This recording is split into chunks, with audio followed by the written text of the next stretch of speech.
Shabbat Shalom, Parashat Tazria, Shabbat HaChodesh.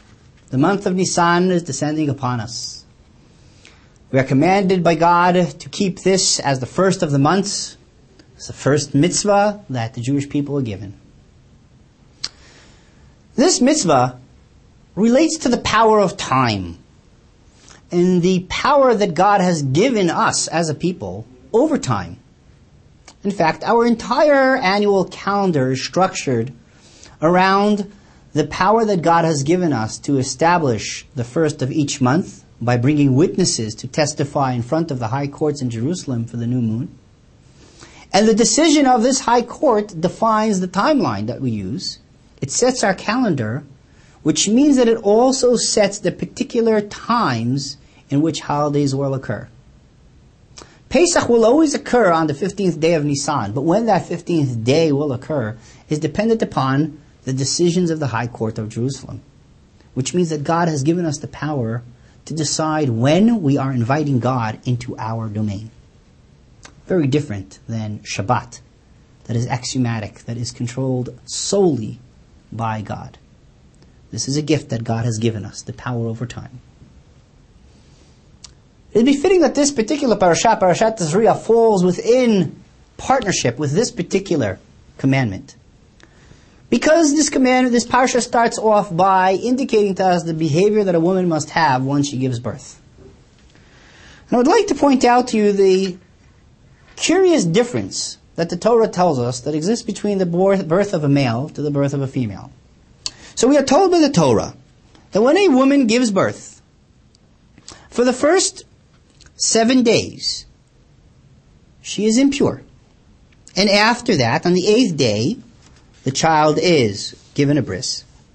And for 33 days, she sits on what is called Demei Tahara. She still sees blood, however this blood is considered to be pure blood.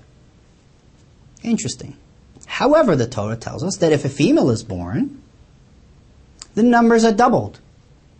A woman is impure for 2 full weeks and then sees what is called pure blood for a total of 66 days. I always wondered why the difference between male and female in this process. And in fact, what is the strange idea that a woman is first impure, and then pure, when she is seeing the same blood actually? Blood typically we're used to through the process of the laws of family purity, the laws of Nidah. Blood indicates impurity. But here the blood is different. I believe that the Torah is giving us a very important message in terms of the role of men and women in this world and their relationship with God. Too often in the modern society, when we look at Judaism, we tend to turn things upside down. Men are commanded by all the mitzvot, while women seem to be exempt from a whole slew of mitzvot. The common denominator of these mitzvot are mitzvot that are time-bearing. Mitzvot that are dependent upon time, women are exempt from.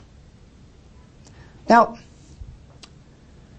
too often we tend to take a look at Judaism as a chauvinistic religion, while in fact the structure of the religion is exactly the opposite. A mitzvah is a commandment, it's not a right. A commandment by which men are obligated and women are not, which means that they are exempt from this particular obligation because it is not necessary for them. And I would like to explain.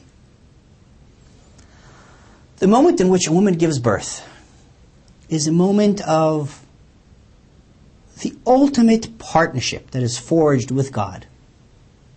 A woman carries a life that is growing within her for 9 months. This partnership, this unique partnership with God, reaches a peak at the moment of birth, when a new child is brought into this world, a new life is born. This moment of great excitement, of unbelievable height, spiritual height in one's relationship with God, must trigger a refocusing of the woman. You could be just so close to God just so close in the partnership with God, before you need to take a step back and reassess, reflect, and carefully understand where you're going. Women, in fact, have a unique relationship with God. If you notice, women have a regular annual cycle, a monthly cycle of repentance. Chazal tell us that when a woman goes to a mikveh at the end of her menstrual cycle, she is given an opportunity to have all of her sins absolved, similar to the way men go once a year on Erev Yom Kippur to prepare themselves for the great day of judgment. A woman is able to have all of her sins absolved every single month. Think of the spiritual high that triggers. What unbelievable power.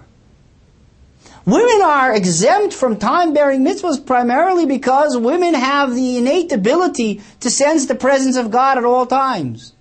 In fact, this is why men must wear a yarmulke on their head because, let's face it, we need a constant reminder. Women seem to have the ability to sustain this reminder. They feel and sense the presence of God far deeper and greater than men can.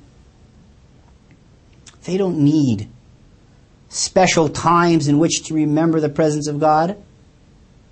They don't need to have the same cycle in which men need to have constant reminders.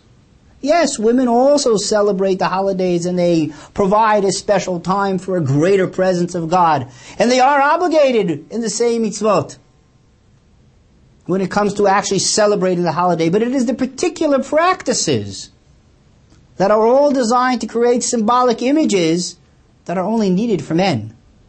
Women do not need them. They are able of reaching that spiritual high without it. But yet, a partnership with God in forging a life takes a woman to a whole different level. And in fact, when she gives birth to a man, she needs to have a short period of time in which she is distancing herself from God and reassessing it. And then for the next 33 days, she is going to be on such a spiritual level in which even blood that she sees that typically would be impure are considered for her to be the ultimate sign of purity, in which she prepares herself for her lifelong assignment of raising this new life as a new faithful Jew. When a woman forges a partnership for the birth of another woman, she needs to understand that her responsibility is far deeper and far greater, because she needs to raise a child that will have an innate ability to sense the presence of God all the time. The role of women is far more complex and greater, far greater challenge in their service of God. And in fact, a woman needs to take twice the time to reflect and appreciate and then prepare herself for the great task ahead. God has given us a wonderful gift, the gift of time. Let us make sure that every moment of our lives we appreciate this gift and that we provide time within our daily routine, and particularly within those special moments, to sense and appreciate the divine presence that is guiding and protecting us. Shabbat Shalom.